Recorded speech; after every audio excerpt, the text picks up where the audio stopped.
Hello दोस्तों, स्वागत है आप सभी का जीआर क्लासेस में। मेरा नाम है रवि। तो चलिए आज की वीडियो को शुरू करते हैं। आशा करता हूँ आप सभी की तैयारी बहुत अच्छी चल रही होगी, अच्छे तरीके से पढ़ाई कर रहे होंगे, मस्त तरीके से रह रहे होंगे। तो दोस्तों आज हम बात करेंगे हिंदी की नेक्स्ट क्लास जो कि है प्रत्यय की।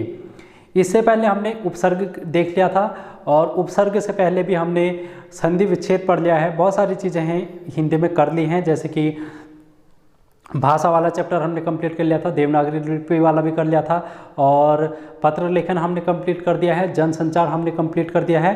तो ये टॉपिक आपने अगर नहीं पढ़े हैं तो आप लोग जाके ज़रूर देखें, क्योंकि हमने 20 क्लास में कंप्लीट अभी तक कर लिया है।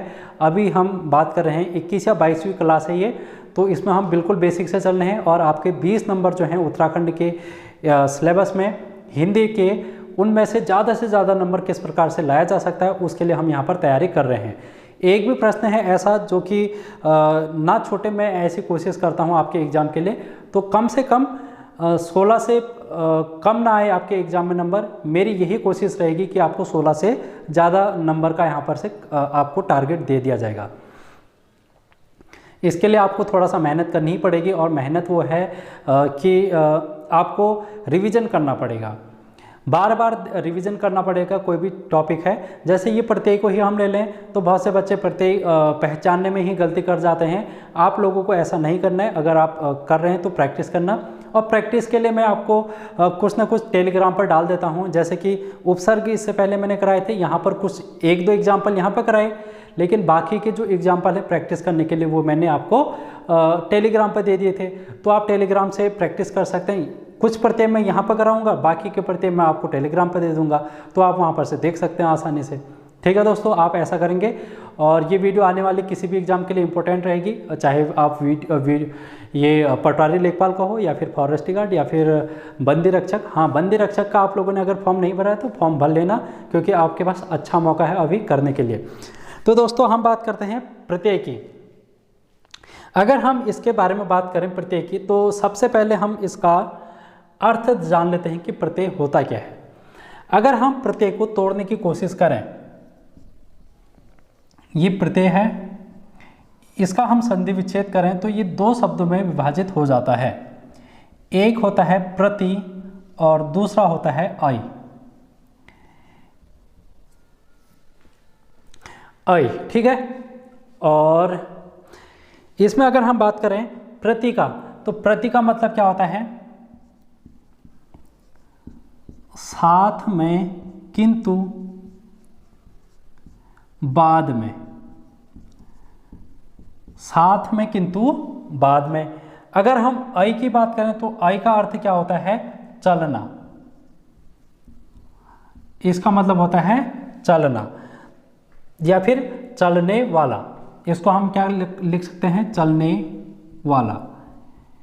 इसका अर्थ समझिए आप कि ऐसे शब्द नहीं, शब्दांश, शब्द के अंश, ऐसे शब्दांश जो किसी मूल शब्द के अंत में जुड़ जाएं तो उनको हम कहेंगे प्रत्यय। जैसे कोई भी शब्द है,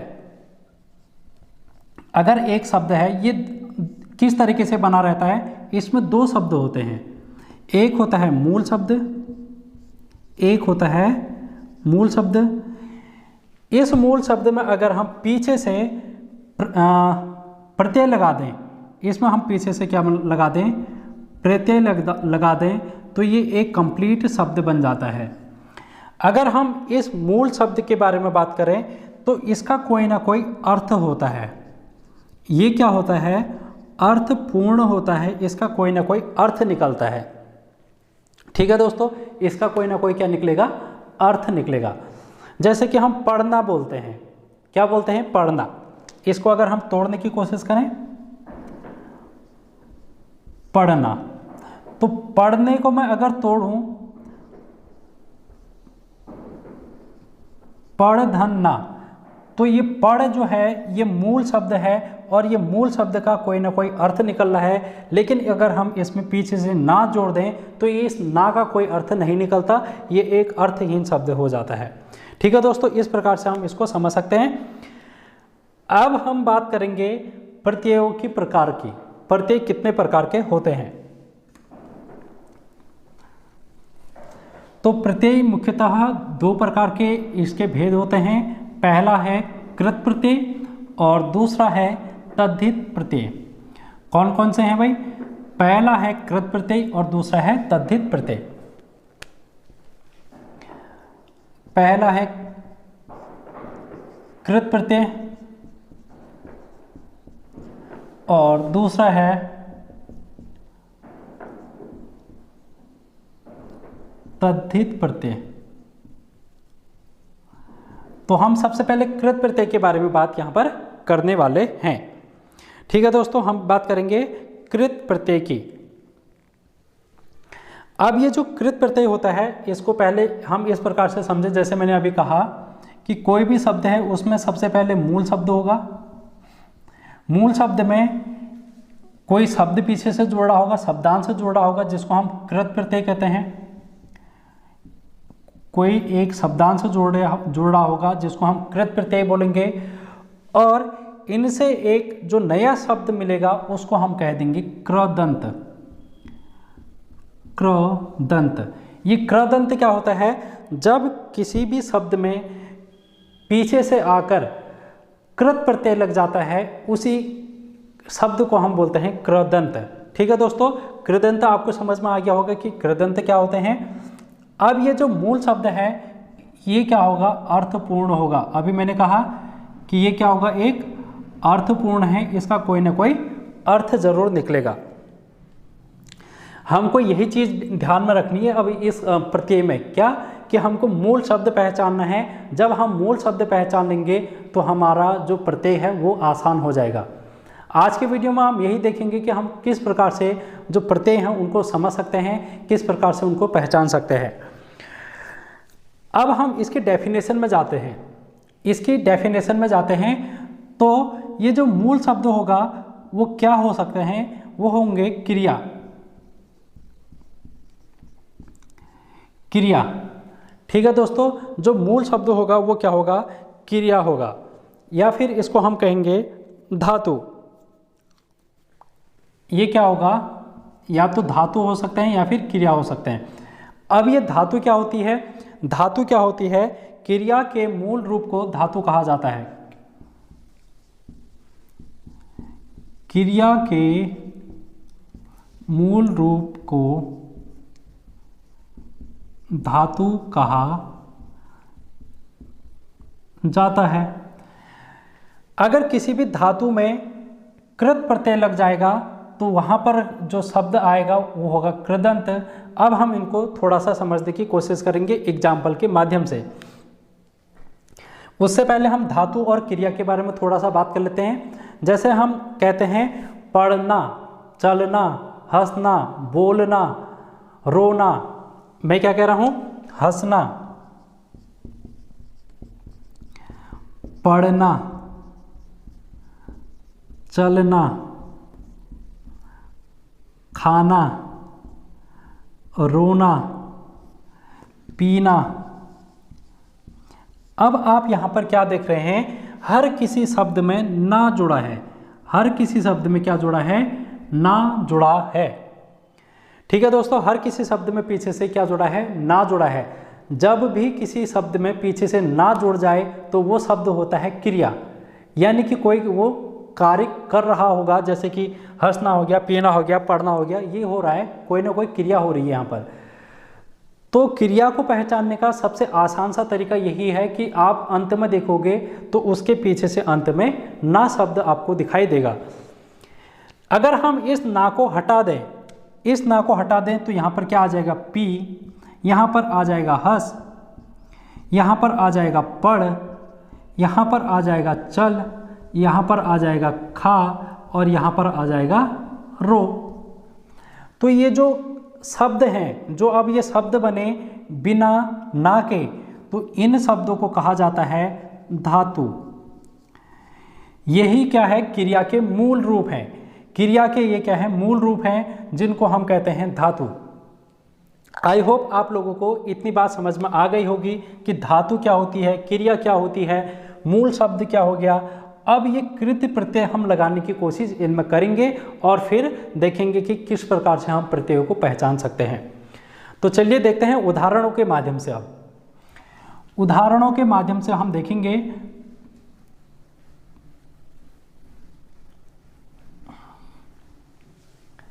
कुछ उदाहरण ले लेते हैं इसमें।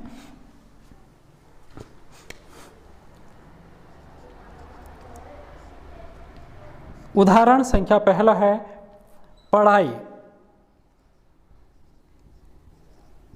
मैं पहले उदाहरण लिख लेता हूं सारे और फिर उसके बाद हम करेंगे इनकी थोड़ी सी जांच पड़ताल। जैसे कि लिखावट है, लिखावट हो गया, पढ़ाई हो गया, बिछौना हो गया, बिछौने के बाद चिल्लाहट हो गया, चिल्लाहट के बाद बिकाऊ हो गया, और उसके बाद बुलावा हो गया, बुलावे के बाद घुमक्कड़ हो गया, घुमक्कड़ के बाद भिड़ंत हो गया। फिलहाल हम इतने ही शब्द हैं, इनके बारे में थोड़ा सा चर्चा कर लेते हैं। अभी मैंने कहा कि हम बात करेंगे अब इनके प्रत्यय की, इनमें क्या प्रत्यय लगा हो सकता है। बहुत से बच्चे पढ़ाई में ई प्रत्यय यहाँ पर करके आ जाएंगे कि इसमें ई प्रत्यय लगा है। इसमें बहुत से बच्चे या तो इस प्रकार से ऑप्शन आपको दिए रहेंगे, टॉ, आवट, तो बहुत से बच्चे वट करके आ जाते हैं या फिर टॉ करके आ जाते हैं। बिछौना में छौना प्रत्यय आ जाएगा या फिर ना प्रत्यय आ जाएगा या फिर औना प्रत्यय आ जाएगा, तो बच्चे इसमें ना प्रत्यय करके आ जाते हैं।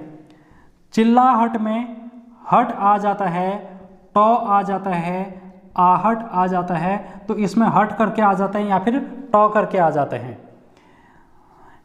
बिकाऊ में काऊ आ गया, ऊ आ गया या फिर आऊ आ गया। तो कौन सा इसमें से प्रत्यय लगा होगा पीछे से, तो इसमें बच्चे कंफ्यूज कर जाते हैं। जैसे कि घुमक्कड़ हो गया, इसमें पीछे से कड़ हो गया, ड़ हो गया, अक्कड़ हो गया, ये क्या होगा हम इसको समझ नहीं पाते। हम इसको इसलिए समझ नहीं पाते क्योंकि हमको ये चीज़ें नहीं पता होती हैं कि इसका अर्थ क्या होता है, प्रत्यय का अर्थ क्या होता है। तो जब भी हम इस टाइप के प्रश्न करेंगे, हमारा जो पहला कॉन्सेप्ट होगा, पहला ध्यान में रखने वाली बात होगी वो यही होगी कि हम इसके मूल शब्द को पहचानें। इसके मूल शब्द को पहचानें। अगर हम इसके मूल शब्द को पहचानने की कोशिश करें तो पढ़ाई, मैं कहता हूँ पढ़ाई, तो पढ़ाई कहाँ से बना होगा? पढ़ना से बना होगा या फिर पठ से बना होगा। जैसे कि आपने एक बचपन में संस्कृत में धातु पढ़ी होगी, तो पठ धातु, पठती, पठता, पठंती, इस तरीके से, तो पठ धातु से पढ़ना बना है। तो यहाँ पर देखो ये पढ़ाई कहाँ से बना होगा? ये बना होगा पढ़ना से। ये कहाँ से बना होगा? पढ़ना से पढ़ाई बना होगा। अब ना पीछे से लगा है तो इसका मतलब ये क्या हो गया? ये क्रिया शब्द हो गया। अब हमको समझ में आ रहा है कि हाँ ये क्रिया है, तो ये कौन सा प्रत्यय लगा होगा? इसमें कृत प्रत्यय लगा होगा। आपसे पूछ लिया जाएगा कभी कभार कि इस शब्द में कौन सा प्रत्यय लगा है, कृत प्रत्यय है फिर या फिर तद्धित प्रत्यय है। इस तरीके से भी आपसे प्रश्न पूछ लिया जा सकता है। तो कृत प्रत्यय की क्या पहचान है? इसमें जो मूल शब्द होगा वो एक धातु होगा या फिर क्रिया वाला पद होगा। तो हम इसमें देख रहे हैं कि ये पढ़ना है तो ये क्रिया है, क्रिया है तो ये कृत प्रत्यय इसमें लगा होगा। अब इसमें इसको हम तोड़ेंगे, इस पढ़ने को तोड़ेंगे तो ना हटा देंगे क्योंकि क्रिया हमने नहीं देखनी, हमने धातु देखना है कि धातु कौन सा आ रहा है। तो अगर हम ना हटा देंगे तो क्या आ जाएगा? पढ़ आ जाएगा। क्या आ जाएगा? इसमें कौन सी धातु लग रही है? इसमें पढ़ धातु लग रही है, पठ धातु, पढ़ धातु लग रही है। अब हम इसमें पढ़ से पढ़ाई लाना चाह रहे हैं तो क्या शब्द जोड़ेंगे? आई शब्द जोड़ देंगे। क्या शब्द जोड़ देंगे? आई शब्द जोड़ देंगे, तभी तो पढ़ आई बनेगा। ये क्या बनेगा? पढ़ाई बन जाएगा। तो इस प्रकार से हम किसी भी प्रत्यय को है जो पहचान सकते हैं। इसमें कौन सा प्रत्यय लगा है अब आपको समझ में आ गया होगा। इसमें जो प्रत्यय लगा है वो आई प्रत्यय लगा है। ठीक है दोस्तों, इसमें प्रत्यय आई लगा है। अब हम बात करते हैं लिखावट। लिखावट की अगर हम बात करते हैं तो हम सीधे से बात करते हैं, मेरी ये लिखावट है ये बहुत गंदी है, आपको समझ में नहीं आ रही होगी। ठीक है, कुछ कुछ शब्द हैं जो समझ में नहीं आ रहे होंगे क्योंकि हो सकता है उतना अच्छा यहाँ पर आपको नहीं दिखाई दे रहा होगा, लेकिन मैं पूरी कोशिश करता हूँ कि आपको स्पष्ट तरीके से दिखाई दे। तो ये क्या है, मेरा लिखना है, ये मेरा क्या है, लिखना, यानी कि क्रिया हो रही है, यहाँ पर लिखने की क्रिया हो रही है। तो मैं इसको क्या करूँगा, लिखावट जो है वो लिखना से बना है। लिखना क्या है, एक क्रिया है। अगर इस क्रिया में से मैं ना हटा दूं तो क्या बन जाएगा, लिख बन जाएगा। और ये लिख क्या होगी, धातु होगी। अब इस लिख में हम क्या मिलाएं पीछे से कि आवट बन जाएगा, लिखावट बन जाएगा। आप इसको बोल के देखो, लिख आवट, लिखावट। तो आवट शब्द है जो कि आपको इसमें दिखाई दे रहा है। तो ये प्रत्यय हो गया इसमें क्या, आवट प्रत्यय।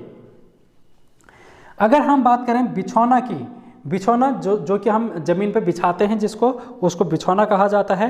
तो बिछाना, बिछौना, ठीक है। तो हम किसी चीज़ को अगर ज़मीन पर बिछाते हैं तो इसको हम बोलते हैं बिछाना, बिछाना। तो बिछाना क्या होगी, एक क्रिया हो गई, क्योंकि पीछे से ना लग रहा है तो ये क्या बन गई, एक क्रिया बन गई। तो हमारे पास एक इसका मूल शब्द आ गया जिसको हम धातु कहेंगे बिछ। बिछ यहाँ पर आ गया। अब हम बीच में क्या ऐसा शब्द जोड़ें कि बिछौना बन जाएगा, तो हम इसमें बिछ औना, बिछ औना, औना शब्द है इसमें हम जोड़ देंगे। तो इस तरीके से हम इसको लिख सकते हैं भाई।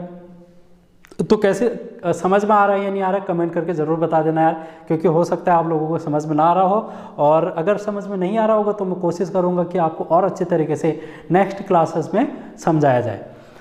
और अगर हम बात करें चिल्लाहट की, चिल्लाहट देखो कैसे कोई चिल्लाता है तो हम क्या बोलते हैं, चिल्लाना, हम क्या बोलते हैं, चिल्लाना। तो इसका जो मूल शब्द बनेगा वो क्या बनेगा, चिल्लाना, चिल्लाना। इसका क्या बन जाएगा, मूल शब्द बन जाएगा। ये क्या हो गया, एक क्रिया शब्द हो गया, ये क्या हो गया, क्रिया हो गया। लेकिन अगर हम ना हटा दें, पीछे से ना हटा दें तो ये क्या बनेगा, चिल्ल बनेगा, चिल्ल बनेगा। वैसे आप आ की मात्रा भी आ रही है, लेकिन उसको अभी मैं समझाऊंगा कि कहाँ पर आएगी आ की मात्रा। तो चिल्ल यहाँ पर बना। अब मैं चिल्ल में ऐसा क्या जोड़ूं कि चिल्लाहट बन जाएगा, तो इसमें मैं जोड़ूंगा आहट, आहट। देखो ये चिल्ल का ला में कह रहा था तो ये औ की मात्रा यहाँ चली गई, ठीक है, ये औ की मात्रा इस आ में चली गई, तो इसलिए ये बन गया आहट। और इसमें प्रत्यय होगा आहट प्रत्यय, इसमें प्रत्यय होगा आहट प्रत्यय। एक एग्जाम्पल और मैं करा देता हूँ, उसके बाद आप लोग इनको घर से करोगे। मैं घुमक्कड़ का करा देता हूँ। घुमक्कड़ देखो, घुमक्कड़ क्या होगा, घूमने से संबंधित होगा। तो ये इसको मैं लिखूंगा घूमना, घूमना। अब ये घूमने में ना हटा दूं तो ये क्या बनेगा, घूम, ये क्या बनेगा, घूम। और घूम में मैं क्या जोड़ूं कि घुमक्कड़ बन जाएगा, तो मैं इसमें जोड़ूंगा अक्कड़, इसमें क्या जोड़ूंगा मैं, अक्कड़। तो ये क्या बन जाएगा मेरा, घुमक्कड़। तो पीछे से क्या आया, अक्कड़ आ गया, पीछे से क्या आया, अक्कड़ आ गया। और यही अक्कड़ मेरा क्या बन गया, यही अक्कड़ मेरा कृत प्रत्यय बन गया। ठीक है दोस्तों, तो आई होप आप लोगों को इतनी चीज़ें समझ में आई होंगी। अब हम कृत प्रत्यय को यहाँ पर समाप्त करेंगे, फिर हम चलेंगे तद्धित प्रत्यय की ओर। और इनके एग्जाम्पल हैं जो कि मैं आपको टेलीग्राम पर प्रोवाइड करा दूंगा। और भी एग्जाम्पल हैं, बहुत सारे, ढेर सारे एग्जाम्पल हैं, तो उनको कराने की कोशिश करूंगा। बट मैंने यहाँ पर आपको समझाने की कोशिश की है कि आप किसी भी तद्धित प्रत्यय हो या कृत प्रत्यय हो उनको किस प्रकार से कर सकते हैं। तो वीडियो अगर पसंद आ रही हो तो आप इसको लाइक कर सकते हैं, और लाइक करने के साथ साथ सब्सक्राइब कर सकते हैं। और सब्सक्राइब करने के बाद आप क्या कर सकते हैं, इसको ज़्यादा से ज़्यादा शेयर भी कर सकते हैं। अब हम बात करेंगे तद्धित प्रत्यय की। क्या बात करेंगे? तद्धित प्रत्यय की। तो तद्धित प्रत्यय में भी यही चीज़ होती है, और लेकिन यहाँ पर कृत की जगह तद्धित आ जाएगा। यहाँ पर कृत की जगह क्या आ जाएगा? तद्धित प्रत्यय आ जाएगा। और जो यहाँ पर कृदंत शब्द बनता है, यहाँ पर बन जाएगा तद्धितांत शब्द। तद्धितांत शब्द बन जाएगा। अभी हम यहाँ पर मूल शब्द में देख रहे थे कि क्या होना चाहिए मूल शब्द? क्रिया शब्द होनी चाहिए। धातु हम देख रहे थे कि एक धातु होनी चाहिए, क्रिया होनी चाहिए। लेकिन यहाँ पर जो मूल शब्द है वो मूल शब्द क्या होना चाहिए? संज्ञा होना चाहिए, सर्वनाम होना चाहिए, विशेषण होना चाहिए, विशेष्य होना चाहिए। इस तरीके से जब ये शब्द आगे से जुड़ जाएंगे, अव्यय होना चाहिए। अगर इन शब्दों के बाद कोई भी प्रत्यय लगता है तो उसको हम बोलते हैं तद्धित प्रत्यय। उनको क्या बोला जाता है? तद्धित प्रत्यय। क्योंकि कभी कभी आपके एग्जाम में पूछ लिया जा सकता है कि पहचानने के लिए कृत प्रत्यय है या फिर तद्धित प्रत्यय है, तब आप लोगों को ये चीज़ें ध्यान में रखनी पड़ेंगी। एक एग्जाम्पल से मैं इन सारी चीज़ों को समझा देता हूँ कि ये है क्या, संज्ञा, सर्वनाम, विशेषण, विशेष्य। क्योंकि जब हमको ये समझ में नहीं आएगा ये चीज़ होती क्या है, तो तब तक हम कैसे समझ पाएंगे कि हम यहाँ पर तद्धित प्रत्यय है फिर या फिर कृत प्रत्यय है। तो हमको सबसे पहले संज्ञा सर्वनाम के बारे में पता होना चाहिए। अब संज्ञा सर्वनाम को हम बाकी आने वाले क्लास में डिटेल में पढ़ेंगे, लेकिन छोटा सा मैं यहाँ पर इसका परिचय देने की कोशिश करता हूँ। अब आप यहाँ पर एक एग्जाम्पल के माध्यम से इसको समझने की कोशिश करना। राम अच्छा लड़का है। राम अच्छा लड़का है, वह बहुत तेज दौड़ता है। वह बहुत तेज दौड़ता है। वह की जगह मैं राम ही लिख दूं। राम अच्छा लड़का है, राम बहुत तेज दौड़ता है। ये मैंने शब्द लिखा। अब यहाँ पर जो राम है ये लड़का है, ये क्या है? एक संज्ञा है। संज्ञा क्या होती है भाई? कोई भी इस धरती पर, इस पृथ्वी में कोई भी चीज़ जो कि अस्तित्व में है उसी को हम संज्ञा कह देते हैं। जैसे कि ये मार्कर, पेन, इसका कोई नाम है। जैसे अगर मैं ये बोर्ड बोलूँ कि ये वाइट बोर्ड है तो इसका एक नाम है। अगर मैं बात करूँ यहाँ पर क्या है, इसके पीछे दीवाल है, दीवाल का एक नाम है। और मैं अगर बात करूँ मैं क्या हूँ, मैं एक लड़का हूँ तो मेरा एक नाम होगा।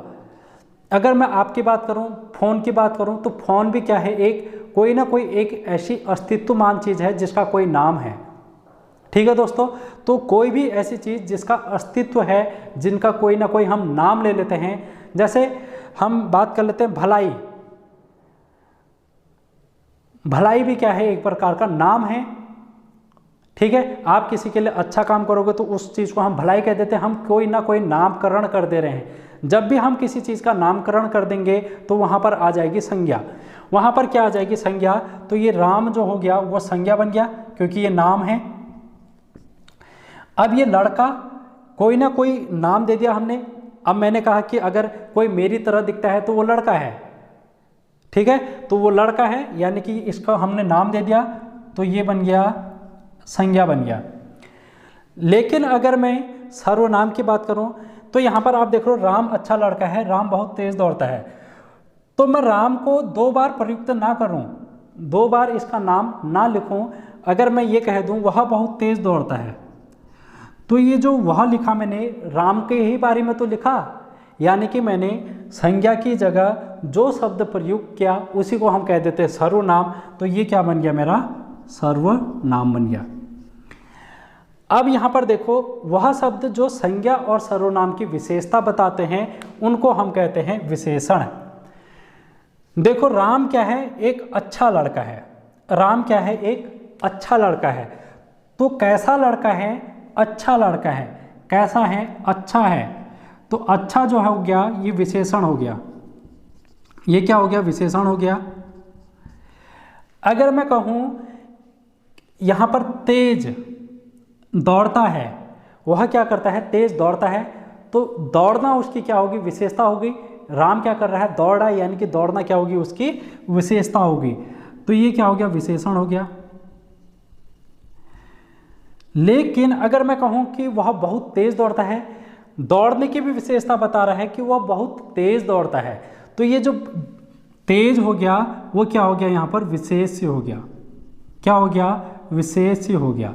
तो आई होप आप लोगों को इनके बारे में थोड़ा सा पता चल गया होगा कि कौन सी चीज़ें क्या हैं।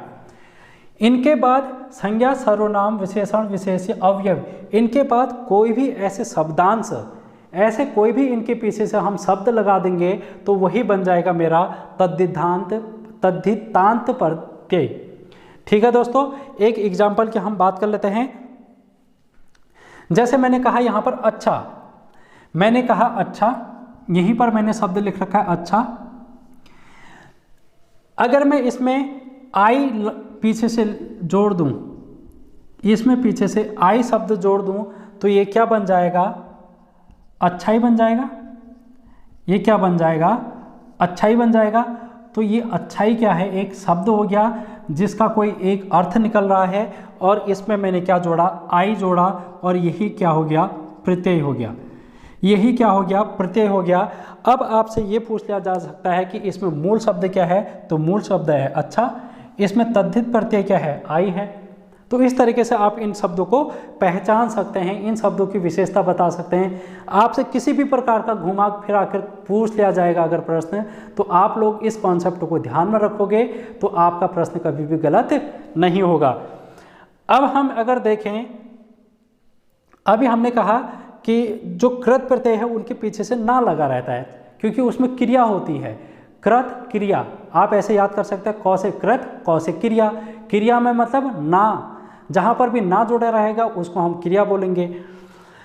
तो अब हम अगर पहचानने के लिए हमें आ गया कि हम तद्धित को कैसे पहचाने, हम देखेंगे कि इनके पीछे से ना दिखाई दे रहा है हमको, अगर ना नहीं लग रहा होगा तो यही तद्धित प्रत्यय होगा। ये दूसरा नियम हो गया इसका पहचानने का। यहाँ पर हम कहीं पर ना जोड़ सकते हैं क्या, अच्छाई में अच्छा ना, अच्छाई ना, नहीं जोड़ सकते हैं, तो हम इसको क्या कहेंगे कि ये क्या है, एक तद्धित प्रत्यय है। तो आई होप आप लोगों को ये समझ में आया होगा। अब मैं कुछ एग्जाम्पल के बारे में बात कर लेता हूँ। कुछ एग्जाम्पल है जो कि मैं बात करता हूँ, उनके बारे में हम देख लेते हैं। जैसे कि हम बात करते हैं नमकीन, नमकीन हो गया, बुढ़ापा हो गया, बुढ़ापा, बचपन, बचपन के बाद हो गया दयालु, दयालु के बाद नीलिमा, ये भी आपसे बहुत बार पूछ लिया जाता है, नीलिमा, नीलिमा के बाद उसका, उसका के बाद मेरा या फिर तेरा। अब देखो इनमें दो तरीके के प्रश्न पूछे जा सकते हैं, या तो मूल शब्द पूछ लिया जाएगा या फिर तद्धित प्रत्यय पूछ लिया जाएगा। तो हमको इसको मूल शब्द में बदलना है। तो अभी मैंने क्या कहा कि ये शब्द किससे बना होगा, किसी न किसी संज्ञा से बना होगा, सर्वनाम, विशेषण, विशेषी या फिर अव्ययी, इनमें से कुछ ना कुछ आएगा। तो क्या आएगा, देखो नमकीन, नमकीन नमक से बना है, नमकीन जो है वो नमक से बना है। तो नमक क्या है, एक प्रकार की संज्ञा होगी, किसी न किसी का नाम है, ये कोई ना कोई नाम हो गया नमक। तो नमक क्या है, एक संज्ञा होगी, देखो संज्ञा हो गई। इसके पीछे से हम कोई एक ऐसा शब्द लगा देंगे, उसी को हम कहेंगे तद्धित प्रत्यय। तो देखो नमक में क्या जोड़ दें कि नमकीन बन जाएगा, तो आप कहोगे ईन जोड़ देंगे इसमें, तो ये क्या बन जाएगा, नमकीन बन जाएगा। नमक में ईन जोड़ देंगे तो ये नमकीन बन जाएगा, और ये ईन जो है यही प्रत्यय है, यही मेरा प्रत्यय है। और कैसा प्रत्यय है, तद्धित प्रत्यय है। तो आई होप आप लोगों को ये समझ में आ रहा होगा। बुढ़ापा, अब देखो बुढ़ापा, बुढ़ापा किसको आता है, बूढ़ा, बुढ़ापा कहाँ पर आ गया, बूढ़ा में आ गया। तो इसको मैं लिखूंगा बूढ़ा, बूढ़ा। अब बूढ़ा क्या है, एक प्रकार का संज्ञा है, एक प्रकार की संज्ञा है जो कि अवस्था बताती है कि बचपन के बाद धीरे धीरे के वयस्क बना, वयस्क के बाद बुढ़ापा आ गया। तो बुढ़ापा क्या है, एक अवस्था है, यानी कि ये एक प्रकार की संज्ञा है। अब इसमें हम क्या जोड़ें ऐसा कि क्या बन जाएगा बुढ़ापा, तो हम इसमें आ पा जोड़ेंगे। बहुत से लोग इसमें सिर्फ पा जोड़ देंगे, तो लेकिन आपने ये गलती अब नहीं करनी है। इसमें क्या आएगा, आपा आएगा, तो यही इसका प्रत्यय हो जाएगा। बचपन की अगर हम बात करें तो बचपन किसका होता है, बचपन शब्द बना है बच्चे से, बच्चा, बच्चा, और बच्चा में हम क्या जोड़ें कि पन, बचपन बन जाएगा, तो इसमें हम जोड़ेंगे पन, तो ये पन जो है वो प्रत्यय हो जाएगा। अगर हम दयालु की बात करेंगे तो दया, दया, दया से बना है दयालु, तो दयालु जोड़ने के लिए, दयालु लाने के लिए हम दया में क्या जोड़ेंगे, तो इसमें हम जोड़ देंगे आलू, आलू जोड़ देंगे। ना कि बहुत से बच्चे लू से काम चला देंगे, नहीं, आलू आपने इसमें जोड़ना है। तो आलू क्या बन गया, इसका प्रत्यय बन गया। नीलिमा, नीलिमा किससे बना है, नीला, नीला, नीला एक रंग है, रंग का नाम है, इसलिए ये क्या बन गया, नीला एक संज्ञा बन गया। जब संज्ञा बन गया, इसके पीछे से कौन सा प्रत्यय लगा है, इसके पीछे से लगा है ईमा, ईमा प्रत्यय लगेगा, तभी तो ये नीलिमा बनेगा। इसी प्रकार अगर हम बात करें उसका, तो देखो उस क्या हो गया, अब सर्वनाम हो गया। अगर मैं कहूँगा राम एक अच्छा लड़का है, उसका ये, उसका वो, तो उसका जो हो गया वो सर्वनाम हो गया। सर्वनाम के पीछे से जो भी शब्द लगेगा वही उसका क्या बन जाएगा, प्रत्यय बन जाएगा, जिसको हम कहेंगे तद्धित प्रत्यय। तो का शब्द है इसमें पीछे से जुड़ा हुआ है। अब आपको एक चीज़ और यहाँ पर से देखने को मिलेगी, जैसे कि मैं इनको मिटा रहा हूँ। अब स्त्री प्रत्यय,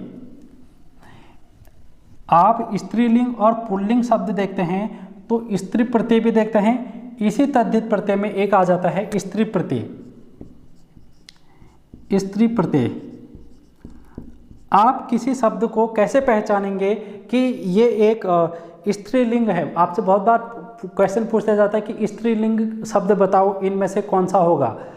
तो स्त्रीलिंग पहचानने के लिए कुछ प्रत्यय हैं जो कि आपको ध्यान में रखने हैं, जैसे कि आनी, जिसके पीछे से आनी लगा होगा उसको हम कहेंगे स्त्रीलिंग प्रत्यय। इया, इया अगर लगा होगा, अगर ई लगा होगा, अगर नी लगा होगा, या फिर आइन लगा होगा। कैसे देखो, जैसे देवरानी, तो ये किससे बनेगा, देव, देवर से बनेगा। ये देवरानी कैसे बनेगा, देवर धन आनी, तो ये क्या बना, देवरानी बनानी, और इसके पीछे से क्या आया, आनी बना आया, देवरानी। इसी प्रकार आप लिखोगे जेठानी, जेठानी। अगर हम बात करें इया की, तो इसमें देखो बिटिया, बिटिया किससे बना है, बेटी से, बेटी धन इया, यहाँ पर कौन सा प्रत्यय लगा, इया प्रत्यय लगा। अगर हम बात करें दीदी, दीदी की बात करें तो यहाँ पर क्या बनेगा, ई प्रत्यय, दीदी नहीं, देवी। यहाँ पर हम बात करें देवी, तो ये किससे मिलके बना होगा, देव धन ई, देवी, ई प्रत्यय यहाँ पर लगा है। अगर हम बात करेंगे नी की, जैसे आप देखते हैं शेरनी, शेरनी आप शब्द सुनते हैं तो ये क्या किससे बनेगा, शेर धन नी से, तो नी प्रत्यय यहाँ पर लगेगा। अगर हम बात करेंगे आइन की, जैसे कि पंडिताइन हो गया, पंडिताइन शब्द हो गया, इसमें पीछे से क्या लगेगा, पंडित धन आइन, आइन इसमें प्रत्यय लगेगा, तो ये क्या बन जाएगा, पंडिताइन। और ये जो सारे शब्द हैं वो स्त्रीलिंग शब्द हैं, ये आपको ध्यान में रखना है। तो दोस्तों इस प्रकार से आप लोग प्रत्यय की प्रैक्टिस कर सकते हैं। मैंने आपको इस वीडियो के माध्यम से दोनों प्रत्यय को समझाने की कोशिश की है, और प्रैक्टिस के लिए, ज़्यादा प्रैक्टिस के लिए मैं टेलीग्राम पर आपको दे दूंगा ये सारे एग्जाम्पल और भी उदाहरण, तो आप लोग वहाँ पर से ज़रूर देख लेना। आज की वीडियो में इतना ही। Thank you so much.